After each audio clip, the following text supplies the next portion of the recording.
दोस्तों 27 फरवरी की सुबह जिस तैयारी के साथ इजराइल और अमेरिका ने ईरान को तबाह करने के मकसद से तेहरान में धमाके किए थे, उसके बाद तो डोनाल्ड ट्रंप और बेंजामिन नेतन्याहू ने भी मान लिया था कि इस देश का अंत निश्चित है। ईरान के सुप्रीम लीडर आयतुल्लाह खामेनेई की मौत ने तो ईरान को और भड़का दिया। अपने सर्वे सर्वा नेता सहित बड़े पदों पर बैठे दिग्गज नेताओं के खात्मे के बाद ईरान अब भी कमजोर नहीं पड़ा है। ओमान, कतर, दुबई, कुवैत में अमेरिकी सैन्य बेस पर हमला और लगातार हथियारों से हमले से तो तय है कि ईरान इतने जल्दी हार तो नहीं मानेगा।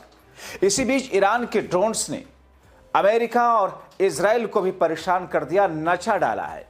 और दुनिया ये कहने लगी कि जिस गलतफहमी का शिकार होकर के बेंजामिन नेतन्याहू और डोनाल्ड ट्रंप ने अटैक किया था, वो गलतफहमी तो 3 ही दिन में दूर कर दी ईरान ने। और ऐसे में दोस्तों, ईरान के ड्रोन्स ने अमेरिका और इजराइल को जिस तरीके से नचाया है, उसकी चर्चा हर तरफ हो रही है। दोस्तों, आपको बताते हैं कि कैसे अपने दुश्मनों को उलझाता है ईरान का ड्रोन। दोस्तों, ईरान के पास उसका सबसे भरोसेमंद हथियार के रूप में है मशहूर शाहेद ड्रोन, जो सालों से यूक्रेन के खिलाफ रूस इस्तेमाल कर रहा है। अब फारस की खाड़ी यानी कि पर्शियन गल्फ में भी देखा जा रहा है। अमेरिका और इजराइल के हमलों के जवाब में तेहरान ने यह ड्रोन कई खाड़ी देशों की ओर छोड़े। रूस 2022 की शुरुआत से ही यूक्रेन में शाहेद ड्रोन का इस्तेमाल कर रहा है। ईरान से उन्हें मंगाने के बाद रूस ने अपना वर्जन गेरान तैयार किया, जिसे तातारस्तान में भारी संख्या में बनाया जा रहा है। इन ड्रोनों को झुंड में उड़ाया जाता है ताकि दुश्मन का एयर डिफेंस सिस्टम महंगी मिसाइलों को छोड़कर इन्हीं में उलझा रहे और लगातार नुकसान होता रहे। यूक्रेन ने इसके जवाब में मशीन गन वाली मोबाइल टीमें और इंटरसेप्टर ड्रोन तैयार किए, लेकिन हमलों की बढ़ती संख्या उनकी सुरक्षा व्यवस्था पर भारी पड़ रहा है। दोस्तों, टाइम्स ऑफ इंडिया की रिपोर्ट के मुताबिक पिछले हफ्ते अमेरिका और इजराइल के हमले के बाद में ईरान ने इजराइल, सऊदी अरब, बहरीन, कुवैत, कतर, यूएई को निशाना बनाया। दरअसल यहां पर निशाना अमेरिकी एयरबेस पर बनाया गया। इन हमलों में बंदरगाह, तेल केंद्रों, सैन्य अड्डों, हवाई अड्डों, कुछ ऊंची इमारतों पर हमले किए गए, जहां पर अमेरिका का लिंक हो सकता था। दोस्तों, दुबई में एयर डिफेंस सिस्टम ने 2 दिनों में 165 बैलिस्टिक मिसाइलें, 2 क्रूज मिसाइलों और 540 से ज्यादा ड्रोनों को हवा में ही रोक दिया। हालांकि इनके मलबे गिरने से कई जगहों पर आग लगने की खबरें मिली। दोस्तों, इसी तरीके से ईरान का शाहेद ड्रोन इजराइल अमेरिका के दांत खट्टे कर रहा है। शाहेद की खासियत क्या है दोस्तों? कुछ ईरानी ड्रोन तो साइप्रस स्थित ब्रिटिश रॉयल एयरफोर्स के बेस तक पहुंच चुके। वहां लगातार कई दिनों तक ईरानी ड्रोन के आने और उन्हें मार गिराए जाने के दौरान खतरे के सायरन बजते रहे। शाहेद ड्रोन आकार में छोटा और काफी सस्ते होते हैं, जो अपने साथ में 40 किलो तक विस्फोटक ले जा सकते हैं। हालांकि ये मिसाइलों से धीमे चलते हैं, लेकिन उनकी कम कीमत और भारी संख्या की वजह से ईरान किसी भी देश के डिफेंस सिस्टम को आसानी से थका या उलझा देता है। यह आधुनिक युद्ध के तरीके को पूरी तरीके से बदल रहे हैं। हालांकि इनमें निगरानी रखने, सटीक हमला करने, एआई के जरिए से निशाना साधने की खूबी होती है। दोस्तों, द गार्डियन की रिपोर्ट के मुताबिक शाहेद ड्रोन की लंबाई 3.5 मीटर और विंग स्पैन 2.5 मीटर यानी कि 2.5 मीटर होता है, जिनकी कीमत कम है और इन्हें बनाना भी आसान है। खासतौर पर बैलिस्टिक मिसाइलों की तुलना में तो और भी आसान है। अमेरिका इजराइल के बमबारी शुरू होने से पहले ईरान हर साल बैलिस्टिक मिसाइलों के सिर्फ कुछ दर्जन ही बना पाता था। इसी वजह से माना जा रहा है कि ये ड्रोन अभी कुछ समय तक इस संघर्ष का हिस्सा बने रहेंगे।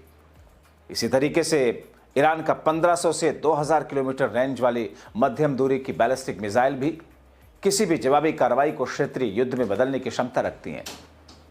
शहाब 3, एमाद, गदर-1, खुर्रम शहर सीरीज और सेजिल जैसी मिसाइलें ईरान की ताकत की रीढ़ मानी जाती हैं। इनके साथ ही खैबर शेकन और हास कासिम जैसे नए सिस्टम में शामिल हैं। दोस्तों, सर्जिल मिसाइल खास तौर पर इसलिए अहम मानी जाती है क्योंकि ये सॉलिड फ्यूल पर आधारित है। इसका मतलब यह है कि इसे दागने के लिए कम तैयारी और कम समय चाहिए, जिसमें अचानक हमले की स्थिति में ईरान को तेज और टिकाऊ जवाब देने का फायदा मिल सकता है। इसी तरीके से ईरान की रणनीति सिर्फ बैलिस्टिक मिसाइलों तक सीमित नहीं है। क्रूज मिसाइलें जमीन के बेहद करीब उड़ती हैं, जिससे उन्हें पकड़ना बेहद मुश्किल हो जाता है। सोमार या अल कुद्स सीरीज, होवेज़, पावे और रात जैसी क्रूज मिसाइलें इस क्षमता का उदाहरण है। सोमार की रेंज करीब 2500 किलोमीटर बताई जा रही है।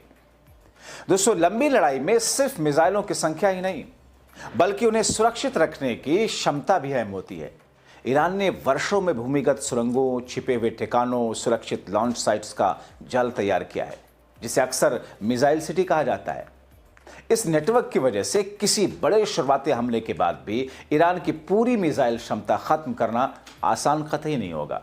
यह है कि इसे दागने के लिए कम तैयारी और कम समय चाहिए, जिसमें अचानक हमले की स्थिति में ईरान को तेज और टिकाऊ जवाब देने का फायदा मिल सकता है।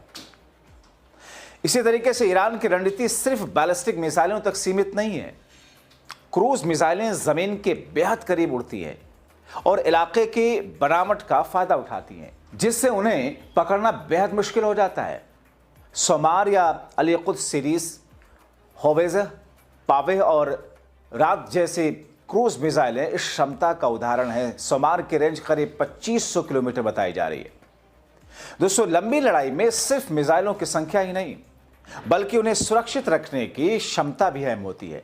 ईरान ने वर्षों में भूमिगत सुरंगों, छिपे हुए ठिकानों, सुरक्षित लॉन्च साइट्स का जाल तैयार किया है, जिसे अक्सर मिसाइल सिटी कहा जाता है। इस नेटवर्क की वजह से किसी बड़े शुरुआती हमले के बाद भी ईरान की पूरी मिसाइल क्षमता खत्म करना आसान कतई नहीं होगा। सैन्य योजनाकारों के मुताबिक इसका मतलब यह है कि ईरान के ठिकानों पर आगे हमले करने से लंबी और थकाऊ जंग छिड़ने का जोखिम अमेरिका, इजराइल या किसी के भी सामने होगा, जो कि उन्हें मुश्किल में रखेगा। ईरान की रणनीति जमीन तक सीमित नहीं है। खाड़ी क्षेत्र, हॉर्मुज़ स्ट्रेट से दुनिया के तेल और गैस का बड़ा हिस्सा गुजरता है। यह तेहरान के लिए दबाव बनाने का सबसे तेज जरिया है। ईरान एंटी शिप मिसाइलों, नौसैनिकों, माइंस, ड्रोन्स और तेज रफ्तार नावों के जरिए नौसेना और व्यापारिक जहाज़ों को निशाना बना सकता है। उसने फतेह सीरीज जैसे कथित हाइपरसोनिक हथियारों का भी प्रदर्शन किया। हालांकि इनके पूरी तरीके से ऑपरेशनल होने के लेकर के अभी भी कुछ सवाल है। दोस्तों, अमेरिका ने खाड़ी क्षेत्र में अपने नौसैनिक और वायु संसाधनों को तेजी से बढ़ाया। इससे हमला और रक्षा दोनों की क्षमता मजबूत हुई, लेकिन संभावित लक्ष्यों की संख्या बढ़ती जाती है। अमेरिकी ठिकाने कई देशों में फैले हुए हैं और हर जगह हर समय एक जैसा सुरक्षा कवच देना संभव नहीं है। एक्सपर्ट्स का मानना है कि अगर कुछ जगहों पर सुरक्षा में सेंध लगी तो वॉशिंगटन पर राजनीतिक दबाव बढ़ सकता है और संघर्ष को सीमित रखना और ज्यादा मुश्किल हो जाएगा। जाहिर है, एक ऐसी स्थिति जिसमें पहली नजर में देखने पर दुनिया को यह लगता है, बेशक लगता है, कि अमेरिका के मुकाबले ईरान ज्यादा दिनों तक लंबा टिक नहीं पाएगा। लेकिन दोस्तों, ईरान की यही दरअसल मजबूती है कि वो दुनिया के सामने अभी उसकी बहुत सारी ऐसी चीजें हैं जो सामने आना बाकी है। और इन 4 दिनों के भीतर भीतर ईरान ने इजराइल और अमेरिका को जितना डैमेज किया है, आज तक इतना डैमेज शायद ही कभी उसका हुआ हो, और वो भी किसी एक देश से लड़ाई के मामले में।